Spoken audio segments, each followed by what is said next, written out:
BHU में school वाली feeling आती है, यूनिवर्सिटी वाली आती केमिस्ट्री ऑनर्स है और एलटीसी के classroom BT PYQ is the best thing. है। एक मंथ का लगभग खर्चा कितना आ जाता है? आप सभी को मेरा नमस्कार, मैं अभिषेक सिंह आपका स्वागत करता हूं। हम लोग हैं पीछे देख सकते हैं लेक्चर थिएटर कॉम्प्लेक्स है, जो कि इंस्टीट्यूट ऑफ साइंस का। हमारे साथ बीएससी सेकेंड ईयर के स्टूडेंट हैं, इनसे जानेंगे इनकी सीयूटी की जर्नी बीएचयू तक कैसी रही। क्या नाम है आपका? मेरा नाम मिनरवा रायज़ादा है। I am from second year 4th semester. CUET score आपका कितना रहा था? मेरा सीयूटी स्कोर 465 था। आउट ऑफ 600 था ये। तो कैसी आपकी जर्नी थी जब आप सीयूटी की तैयारी करती थी, और जब आपका एडमिशन हुआ तो आपको कैसा लगा? जर्नी तो मेरी कुछ ऐसा मैं ये नहीं कहूँगी कि प्रिसाइसली सीयूईटी के लिए ही थी। मैं नीट की प्रिपरेशन कर रही थी, तो सीयूईटी के कॉन्सेप्ट्स काफ़ी हद तक एनसीईआरटी ओरिएंटेड ही रहते हैं, तो उसमें काफ़ी कुछ क्लियर हो गया था। हाँ, जब एडमिशन हुआ था तब एक्सपेक्टेड तो लग नहीं रहा था मुझे कि मुझे बीएचयू मिल सकता है, क्योंकि ऑब्वियसली बहुत बच्चे जब यहाँ पे आते हैं तो वो नीट के उसमें होते हैं, दबाव में होते हैं, उनको लगता है कि नीट अच्छा नहीं गया है तो कोई भी एग्ज़ाम उनसे नहीं हो पाएगा। बट जब मैंने रिज़ल्ट देखा, मुझे पहले एमएमवी अलॉट हुआ था, फिर मैंने अपग्रेडेशन पे डाला, तब जाके मुझे एफएमसी मिला। फिर जब एडमिशन हुआ तब थोड़ा लगा कि नहीं भाई, हम भी कुछ कर सकते हैं लाइफ में, तब फिर यहाँ पे आना हुआ। बाकी सारा डॉक्यूमेंटेशन प्रोसेस तो जब बीएचयू में फाइनली एडमिशन हो गया तो कैसा लगता था कि हाँ, जब हम पढ़ाई करते थे तो वो मोमेंट कैसा था? स्टार्टिंग में तो लगा था कि बिल्कुल ही जो जैसी किताबें हाथ में आएंगी सब फाड़ देना है, सब करना है। बट जैसे अब हर एक स्टूडेंट के होता है कि पहले स्टार्टिंग में इनिशियली पढ़ाई बहुत हुई, टीचर्स भी बहुत बताते थे कि यहाँ पे ऐसी पढ़ाई होती है, ऐसी पढ़ाई होती है। बट वही चीज़ है कि हर जगह की तरह कंसिस्टेंसी इज़ द की। ऐसा नहीं होना चाहिए कि पहले दिन आप, क्योंकि यहाँ पे अच्छी बात फैकल्टीज़ की है कि दे पुश यू। मैं जब से यहाँ पे आई हूँ, हमारा एक भी क्लास बंक नहीं हो पाया है, एक भी टीचर एक भी जगह एब्सेंट नहीं हुआ है। एब्सेंट होते हैं तो दूसरे टीचर उनकी क्लास ले लेते हैं। तो वही है कि you have to push yourself constantly. Last 1 month अभी सीयूटी 2026 में है, एक बार फिर जूनियर्स हमारे आने वाले हैं, तो उन्हें अब कैसी तैयारी करनी चाहिए, किस तरह से, कितने घंटे पढ़े हैं? देखिए, अब ये तो मैं नहीं कहूँगी कितने घंटे पढ़ना चाहिए, बट तैयारी तो करनी पड़ेगी। अब जैसे 1 महीने बचा है और कंपटीशन भी अब सीयूईटी में अच्छा खासा रहा है। वो टाइम नहीं रहा है कि सीयूईटी नया नया आया है तो लेवल इजी रहेगा। अब जैसे जैसे कंपटीशन बढ़ रहा है और नीट से जो बच्चे अनफॉर्चुनेटली जो नहीं कर पाते हैं वो सीयूईटी की तरफ ही अब मेजरली आने वाले हैं।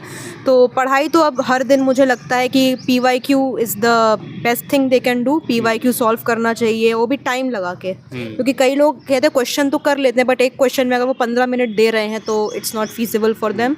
तो टाइमर लगा के क्वेश्चन पेपर सॉल्व करना है। बुक्स एक ही बुक पकड़ो, ये नहीं कि मल्टीपल बुक्स की तरफ जा रहे हो। एक book NCERT is enough for everything, वो और पीवाईक्यू, बस that's it, that's all everyone needs. Previous year question के लिए आप लोग टेलीग्राम पे जा सकते हैं, मॉक टेस्ट भी वहाँ पे मिल जाएंगे। अच्छा, बीएचयू में क्या आपको फेवरेट स्पॉट आपका क्या है?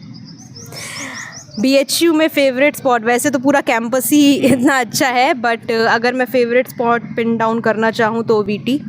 वीटी में जितनी शांति है, वो वीटी का हर एरिया, मैं ये नहीं कहूँगी कि सिर्फ गर्भगृह है, वो तो अच्छा है ही, बट उसके अलावा वीटी इतना बड़ा है कि आप कहीं पे भी जाके वहाँ बैठो, इट्स गुड। बाकी एलटीसी के क्लासरूम्स भी इतने सूदिंग है, पूरे थक हार के कभी मन किया थोड़ा देर रिलैक्स कर ले, पीजी जाने का मन नहीं कर रहा है तो बस एलटीसी में बैठो, एक कोना पकड़ के रिलैक्स करो, कान में ईयरफोन्स लगाओ।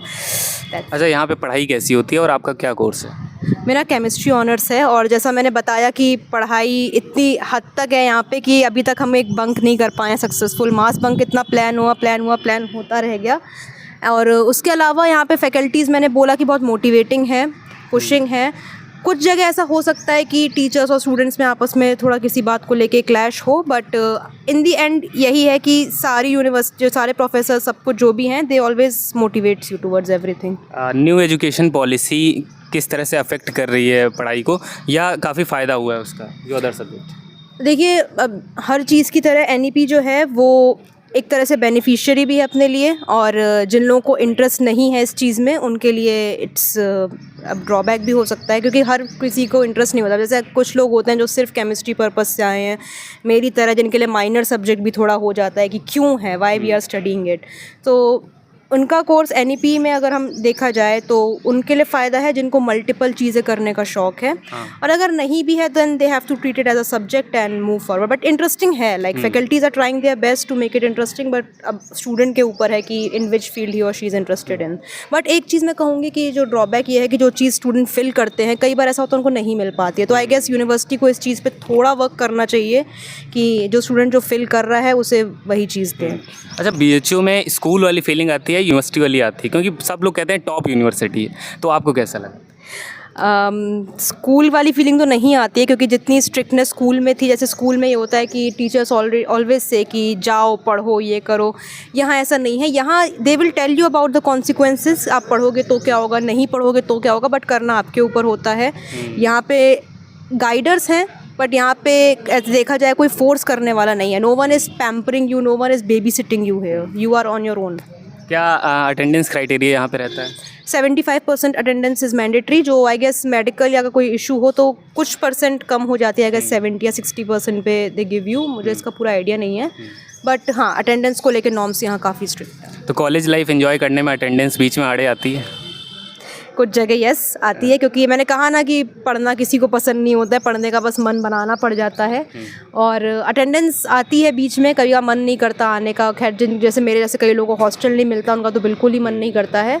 बट अब अगर इंटरेस्ट हो किसी सब्जेक्ट में, किसी चीज़ में, जैसे माइनर की क्लास होती है तो हमारा बिल्कुल मन नहीं करता सुबह सुबह उठ के माइनर की क्लास करने का। बॉटनी सब्जेक्ट है, आई डोंट लाइक इट, नहीं मन करता है। बट हाँ केमिस्ट्री के लिए we come here, we study. तो मैं ये नहीं कहूँगी कि 100% अटेंडेंस मेंटेन करो, कई जगह मन कर गया, छोड़ दिया, नहीं किया। बट हाँ इतना रहना, रेगुलर तो रहना ही पड़ेगा, क्योंकि एग्ज़ाम्स देने हैं आपको, और अगर आप अपने नोट्स खुद से नहीं बनाते हो, दूसरे के नोट्स से इतना अच्छे से समझ नहीं आता है। अच्छा, कुछ स्टूडेंट ऐसे भी होते हैं जो बीएचयू को बहुत नेगेटिव वे में ले लेते हैं। कई बार मैंने भी अपने पे कमेंट पे देखा कि वो बीएचयू के ही स्टूडेंट होते हैं, वो बोलते हैं कि यहाँ कुछ नहीं है, बहुत स्ट्रेस है, ऐसा वैसा। तो उन्हें क्या बोलना चाहिए?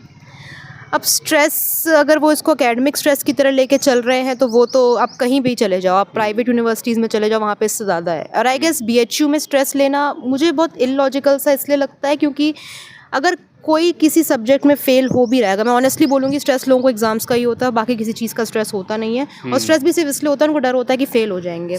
इन केस अगर समवन अगर फेल भी होता है तो मुझे लगता है बीएचयू बहुत मौके देता है, बैक पेपर इंट्रोड्यूस कर रखा है, और यहीं आप अगर, और बैक पेपर की फ़ीस भी बहुत नॉमिनल फ़ीस है, मैं ये नहीं कहूँगी बहुत ज़्यादा है उसकी फ़ीस। और बीएचयू के एग्ज़ाम्स भी मुझे कुछ अभी तक इतने टफ नहीं लगे हैं कि कोई उसे क्रैक नहीं कर पाए। तो अगर कोई किसी की बैक आ रही है तो अनलेस एंड अनटिल कोई मेडिकल या फिर कोई जेन्युइन रीज़न नहीं है, तो मुझे लगता है ही और she is responsible for his own stress. इसमें एकेडमिक्स की गलती नहीं है। अगर आप किसी प्राइवेट यूनिवर्सिटी में जाओ, कहीं और जाओ, तो आप बैक पेपर की फ़ीस सुन के ही आधी ज़मीन खिसक जाती है पैरों के नीचे से। तो मुझे लगता है कि बीएचयू बहुत मौके देता है खुद को इम्प्रूव करने के लिए। यहाँ के प्रोफेसर्स कैसे हैं?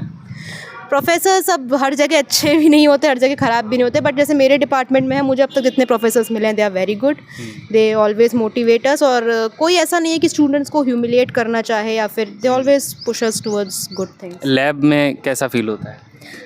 लैब में मिक्स्ड ओपिनियंस है मेरे इसमें, क्योंकि कई जगह ऐसा लगता है कि लैब में इस इक्विपमेंट की कमी है तो ये क्यों रख रखा है। जैसे हम लोग केमिस्ट्री के, वी कैन रिलेट इट, कहीं भी बनाएंगे प्रोडक्ट कम आ रहा है कभी कुछ, तो हम लोग किस पे ब्लेम करते हैं ज़्यादा से ज़्यादा कि केमिकल्स इतने पुराने रख रखे हैं। तो लैब को थोड़ा सा अपग्रेड होने की ज़रूरत है।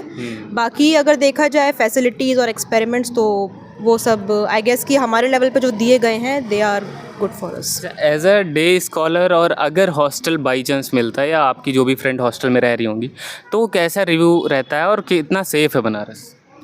कैंपस के अंदर तो आई गेस बहुत सेफ है, क्योंकि मेरी जितनी भी फ्रेंड्स हैं वो रात भर मैं वो उनकी स्टोरीज़ वगैरह देखती रहती हूँ, तो रात भर पीपल स्ट्रोल हेयर, तो कोई रेस्ट्रिक्शन नहीं है। Campus is completely safe.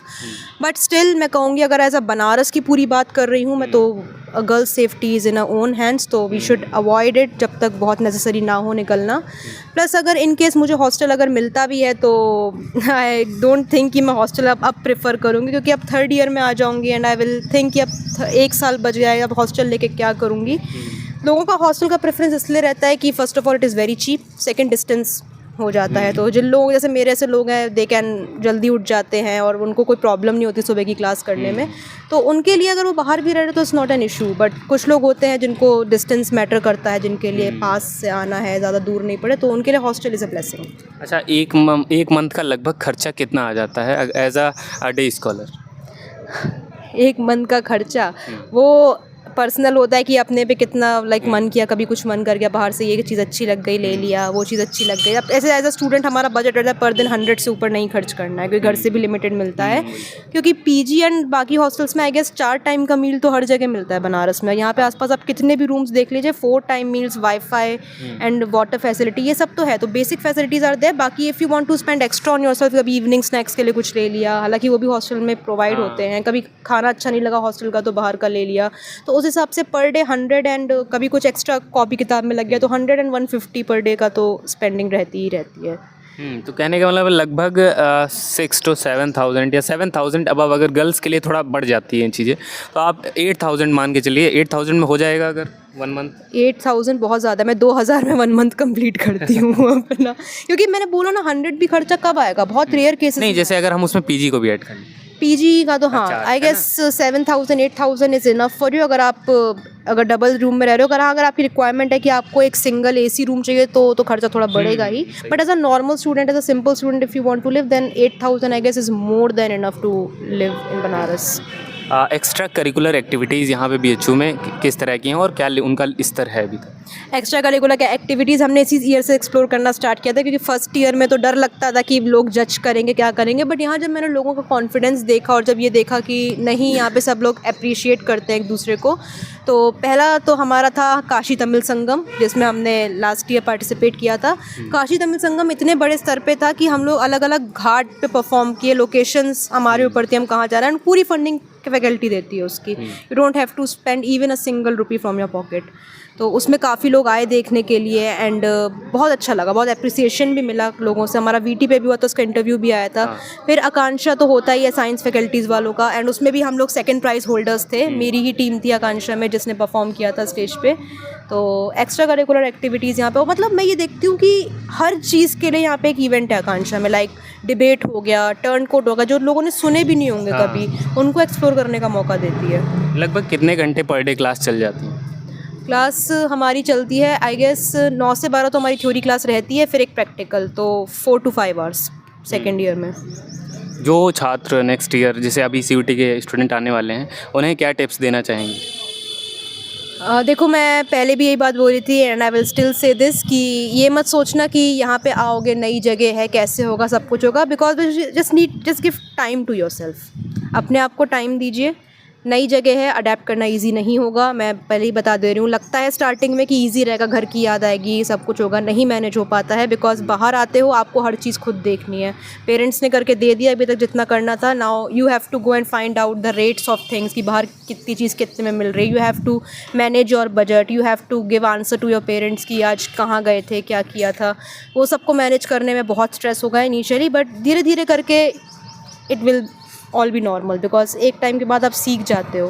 तो सीखना बहुत इंपॉर्टेंट है। बीएचयू मिलने पे वो जो एक इमोशनल टच और इमोशनल फीलिंग आती है, जब हमारी पूरी फैमिली भी बहुत खुश होती है, तो वो फीलिंग कैसी थी, उसे ज़रा एक्सप्रेस करिए अच्छे से। तो वो फीलिंग अनफॉर्चुनेटली मैं नहीं देख पाई थी, क्योंकि मेरे पेरेंट्स नहीं चाहते थे मैं बीएचयू आऊँ। उनका चाहना था कि अलीगढ़ से हूँ तो अलीगढ़ मुस्लिम यूनिवर्सिटी इतनी अच्छी यूनिवर्सिटी तुम्हारे होम टाउन में है, तुम वहीं से करो। बट अलीगढ़ मुस्लिम यूनिवर्सिटी मैं 11th-12th में एक्सप्लोर कर चुकी थी। तो मैं जानती हूँ कई स्टूडेंट्स होंगे ऐसे जिनके पेरेंट्स बोलेंगे कि देखो क्या ज़रूरत है इतना दूर जाने की, और वो अपनी जगह गलत भी नहीं है। बट जिनके पेरेंट्स खुश हैं उनको देख के कि हम यहाँ हमारा, मेरे पेरेंट्स भी जब आए थे तो वो खुश थे कि actually I am finally in this such a campus. और पहले उनके जो माइंड थे वो एकदम मैंने स्विच होते हुए देखे हैं कि उनको फाइनली दिखा कि हाँ मैं जिस कैंपस में आ रही हूँ it is worth having it. तो अगर किसी के साथ ऐसा हो रहा है ना कि उसके पेरेंट्स अगर नहीं खुश हैं या फिर नहीं चाहते हैं कि उनका बच्चा यहाँ पे आए या फिर इतना दूर जाए, तो एक बार मैं रिक्वेस्ट करूँगी प्लीज़ उन्हें ये कैंपस दिखाना, यहाँ की ब्यूटी दिखाना, और फिर वो स्विच देखना और ख़ुद महसूस करना कितना अच्छा लगता है। जिसकी फ़ीस 2,000 पर सेमेस्टर में है, जो 1300 एकड़ का कैंपस हो, एशिया की लार्जेस्ट यूनिवर्सिटी हो, तो कौन ही मना करेगा। और अपने पेरेंट्स को कन्विंस करिए, आप एक बार क्लियर करिए, वो मान जाएंगे। हमेशा ऐसा ही होता है, क्योंकि उन्हें लगता है ये निकाल ही नहीं पाएगा। हाँ, ये बहुत बड़ा फैक्टर होता है क्योंकि पेरेंट्स का एक माइंड, उनकी भी गलती नहीं, क्योंकि उनके टाइम पे ये सब एग्जाम्स नहीं थे, उनको भी कोई बताने वाला नहीं था। अब हमारे पास इतने सोर्सेज है, भैया का खुद का यूट्यूब का चैनल है जो हमें इतनी इन्फॉर्मेशन देता रहता है हर चीज़ के बारे में। अनफॉर्चुनेटली पेरेंट्स के टाइम ये नहीं था, तो वो आसपास से ही ज़्यादा पता करते हैं। एंड अब भी जानते हो आसपास के रिलेटिव्स, लोकल्स जो होते हैं, वो सही बात है, जो उनका बच्चा कर रहा होता है वो चाहते हैं सामने वाला भी उसी पे थोप आ जाए। तो आई एम सॉरी किसी को अगर ये चीज़ लगे, बट ये होता है, ये सबके घर में होता है। तो बस मैं इतना ही कहूँगी कि पेरेंट्स को एक बार यहाँ लाइए, उन्हें बताइए इसके बारे में, उनको फोर्स करने की ज़रूरत नहीं, उनसे गुस्सा होने की ज़रूरत नहीं, उनको बस अवेयर करने की ज़रूरत है, जो हम ही लोग कर सकते हैं। अच्छा, लाइब्रेरी में पढ़ना पसंद करती हैं या फिर अपने रूम पे? मैं एलटीसी में ऑनेस्टली एलटीसी का खाली कमरा हो, नहीं भी हो चलेगा, बस किताब सामने खुली अपने आप पढ़ने का मन करने लग जाता है। But central library is also very good, बस वहाँ स्पॉट मिलना थोड़ा सा मॉर्निंग में जाओ तभी मिलता है, मॉर्निंग में जाओ तो ही मिलता है, क्योंकि अब हर कोई अब फेमस हो चुका है ना, देखने चक्कर में central library is very famous. Yes. तो क्या और भी कोई प्रिपरेशन, जैसे केमिस्ट्री के स्टूडेंट IIT JAM की करते हैं, कुछ लोग SSC CGL की तरफ भी भागने लगते हैं, तो क्या वो टाइम मिल पाता है 4-5 घंटे सेपरेटली? देखिए, टाइम तो नहीं मिल पाता है, टाइम ऑनेस्टली निकालना पड़ जाता है, क्योंकि हमारे जितने भी सीनियर्स हैं हम उनसे पूछते हैं आप लोग कैसे तैयारी की हो, तो वो यही बताते हैं कि क्लासेस बहुत स्किप करनी पड़ जाती हैं, मैनेज करना पड़ जाता है कि आप एकेडमिक्स को भी मैनेज करो, जस्ट लाइक आप 12th क्लास में करते हो, अपने आप नीट को भी बैलेंस करते हो, अपने बोर्ड्स को भी बैलेंस करते हो, सेम ऐसा वहाँ पे, बस ये फ़र्क आता है कि यहाँ लेवल बढ़ जाता है, नंबर ऑफ़ चैप्टर्स बढ़ जाते हैं, और इसी हिसाब से आप 4-5 घंटे तो नहीं, आई गेस और ज़्यादा ही देना पड़ता है प्रिपरेशन के टाइम पे। तो वो अप टू इंडिविजुअल के हाथ में होता है कि वो उसे कैसे मैनेज कर पाए, क्योंकि अनफॉर्चुनेटली बस एक यही ड्रॉबैक है जो कोई भी यूनिवर्सिटी आपको हेल्प इन नहीं कर सकती है। अच्छा, कॉलेज में टाइम वेस्ट होता है? टाइम वेस्ट वो भी अब अपने पे डिपेंड करता है, बट हाँ, कॉलेज में टाइम वेस्ट होता है। लाइक जैसे अब अभी आपने बोला एक्स्ट्रा करिकुलर एक्टिविटीज़, मज़ा बहुत आता है, बट उसकी प्रिपरेशन करने में बहुत टाइम वेस्ट होता है। लाइक जब हमारा आकांक्षा का फंक्शन था, शॉप्स पे जाके पता करना कॉस्ट्यूम्स का, स्टेज का पता करना, इधर उधर जाना, इसमें टाइम वेस्ट होगा नो डाउट, बट ये है कि it will all B worth for in the end, क्योंकि कॉलेज में आप अगर मुड़ के देखोगे तो सिर्फ पढ़ाई नहीं याद करनी है ना, you have to make some memories too. तो टाइम वेस्ट तो मैं नहीं कहूँगी इसको, बट हाँ, सारा टाइम स्टडी में भी नहीं जाता है। बिल्कुल, यूनिवर्सिटी का मतलब ही यही है, आप नए नए लोगों से मिलें और कैंपस को एक्सप्लोर करें, एक्स्ट्रा करिकुलर एक्टिविटीज़ करें। सिर्फ किताबों में ही दुनिया नहीं है, दुनिया बहुत बड़ी है ना। और ऐसी ही बेहतरीन वीडियोस के लिए, कैंपस लाइफ को एक्सप्लोर करने के लिए, जैसे कि मिनारवा ने इतनी अच्छे से आपको सारी चीज़ें बताई, आई होप आपने बहुत मोटिवेट हो गए होंगे इस वीडियो को देखकर। मिलते हैं हम लोग नेक्स्ट वीडियो में। चैनल पर नए हो तो उसको सब्सक्राइब, वीडियो को लाइक शेयर ज़रूर कर लें।